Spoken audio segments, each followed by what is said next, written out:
banyak info, nggak bikin kepo. Kita sudah di mana, Gede? Di salah satu playground rupanya. Saat ini kita sudah bersama salah satu trainernya ya, Mas Ari.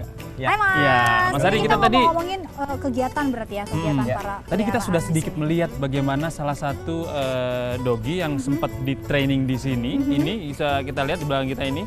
Ada Doru. Doru. Ini namanya Doru ya Mas ya? Iya. Beagle. Nah ini bisa seperti ini, bisa dia nurut banget, disuruh naik, disuruh lompat, ada obstacle-nya, ada rintangannya. Ini gimana caranya kita bisa bikin anjing kita bisa secerdas ini? Misalnya. Atau memang basicnya kalau anjing-anjing yang cerdas bisa ngikutin ini itu memang dasarnya dia penurut gitu. Ya. Doru begitu juga Mas?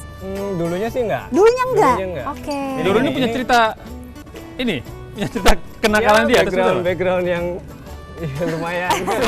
Seperti apa dulu si Doru nih? Dulu tuh bengal banget. Nggak bisa diatur, dia very stubborn. Memang sifat beagle juga, tapi memang dia berlebih sih, agak nakalnya. Oke. Nah, habis itu awalnya basic obedience dulu untuk kepatuhan dasar, kita ajarin dia positioning segala macam, untuk arti sit, heel, jalan samping, terus down, nggak boleh bergerak selama belum ada perintah lagi dari handlernya. Lalu setelah dia udah bisa itu, kita masuk ke agility. Agility ya. Ini tadi kalau tadi keahlian seperti itu adalah agility ya. Ya. Oke. Nah, Sekali. butuh waktu berapa lama untuk bikin Doru ini yang tadinya keras kepala, bandel, pokoknya segala macam kenakalan lah ya. Ini bisa seperti ini butuh berapa lama? Berapa lama ya? Waktu itu sih dia obedience di awal itu 2 bulan, 3 bulan. Oh, 2 bulan. Lalu abis itu dia nice Doru. Hai Baru Doru. masuk ke agility kelasnya gitu. Jadi yang namanya anjing yang bisa dibilang nakal bukan berarti tidak bisa dijinakkan atau tidak bisa dibikin jadi baik Iya, atau sebenarnya nakalnya dia dilampiaskan gitu. Iya betul. Sebenarnya nakalnya dia itu karena dia butuh pelampiasan energi. Bukan cuma kita energi. pemirsa yang butuh, ternyata Jadi peliharaan juga artinya butuh ya. ini supaya saya lebih tahu dan pemirsa mungkin juga pengen tahu nih gimana caranya. Ada nggak salah satu doggy yang di sini yang bisa kita praktekkan gimana caranya? Oke. Oke. Nanti Ada ya?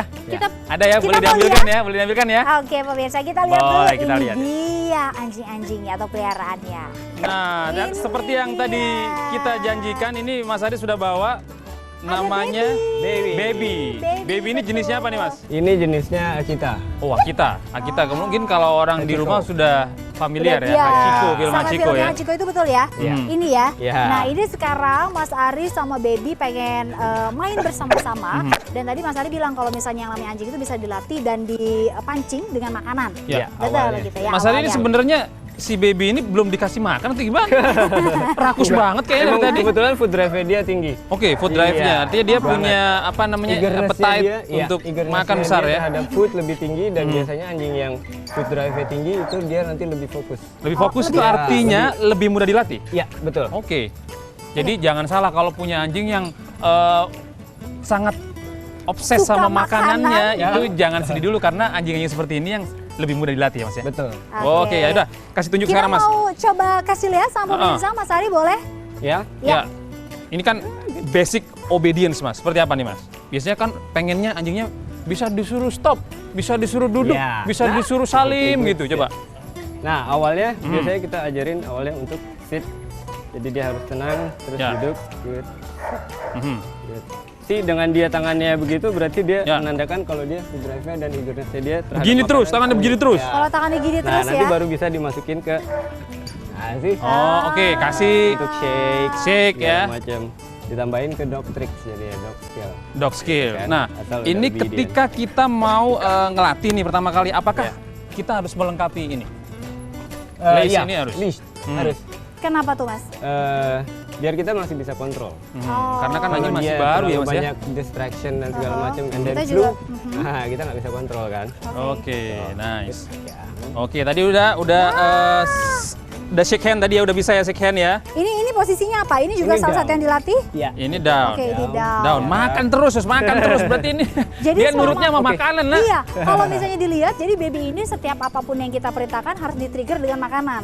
Awalnya iya, untuk basic pasti kita gunain dia positioning, luring, shaping itu awalnya dengan food drive dia yang kita mainin. Oke, jadi harus pakai makanan ya kalau mau nanti begitu ngelatih. dia udah mengerti segala macam positioning, baru kita mainin prey drive-nya, yaitu dengan toy-nya. Gitu. Oh, dengan mainan ya Iya. Mas ya. Nah, ini ada salah satu juga mungkin salah satu yang pengen bisa dilakukan oleh semua pemilik anjing di awalnya. Misalnya dia pengen pup tuh Mas. Ya kan kalau Potty anjing training. baru misalnya kan suka pup sembarangan nih ya kan. Ya. Ada namanya potty training. Potty training. Potty training Ya. seperti apa? Jadi ya anjing dia harus tahu di mana dan jamnya kapan dia Ada pup satu dan cerita, pee. temanku punya anjing, kemudian ketika dia ngambek dia selalu pup di tempat tidur. Wow. Tempat tidurnya Oke. temanku. Nah, itu cara ngelatihnya gimana? Cara ngelarangnya sih? Temanku jadi kesel sendiri kalau dia lagi ngambek gitu. Alright, sebenarnya bukan cara melarangnya ya, cuman kita yang harus berpikiran seperti si Tangannya gini anjingnya. terus. Kita harus tahu behaviornya dia, Behaviornya kapan ya. dia harus buang air dan harus keluar gitu kan. Kalau misalkan memang dia dibebasin di dalam rumah aja, dia akan berpikir kalau itu semua Boleh. teritorinya dia, Oke. gitu kan. Makanya kalau saya sih menyarankan pada ketika kita sibuk dan dia tidak ngapa-ngapain, lebih baik anjing itu dikandangkan. Dia harus tahu kapan, oke saya keluar kapan untuk potty train, ya kan, untuk pee, poo, dan lagian berikutnya dia harus tahu kapan main.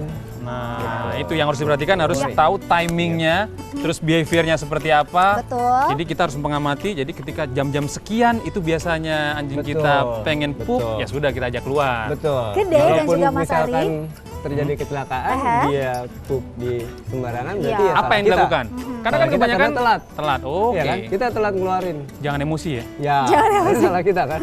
Kadang suka emosi kan Kadang suka emosi. langsung marah. Nah, ini Udah mungkin capek-capek. buat pemirsa yang ada di rumah ada satu paket yang sudah kita siapkan untuk Anda. Di mana-mana kan pasti pengen tuh yang namanya anjing, kalau misalnya beli mainan terasa mahal gitu ya. Kita bisa bikin sendiri nih di rumah nih pemirsa. Do it yourself seperti apa?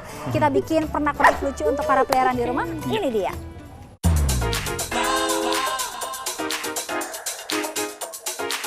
Ingin membeli mainan untuk anjing, tapi harganya terlalu mahal. Eits, jangan khawatir. Sekarang kalian bisa membuatnya sendiri dengan bahan-bahan yang pasti mudah ditemukan di rumah Anda.